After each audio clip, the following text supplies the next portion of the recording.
catch! Bakla ang sa paul mo. 50.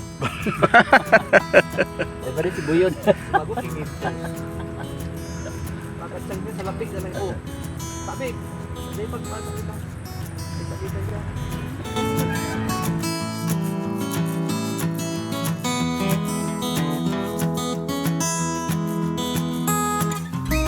Bicolano Alachamers Club Fishing Spots Revisited.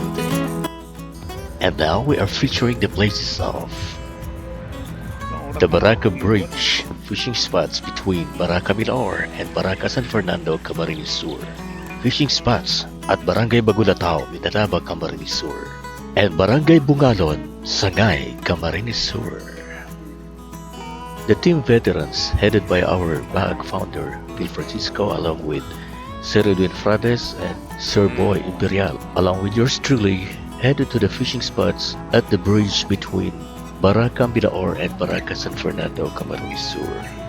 The most prized catch of BAAC founder Phil Francisco was a 10-pounder carp, but our recent visit only gave us a lone catch of goby fish due to the disturbances in the vicinity because of a wedding occasion and the youth swimming underneath the bridge.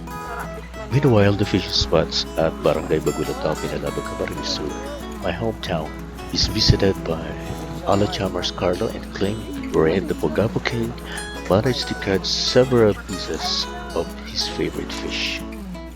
Whereas in Sagnay, the group of Eina Arroyo aka Dalagang Bukid also managed to catch several types of local fishes that abound at the old port of Barangay Bongalon, Sagnay.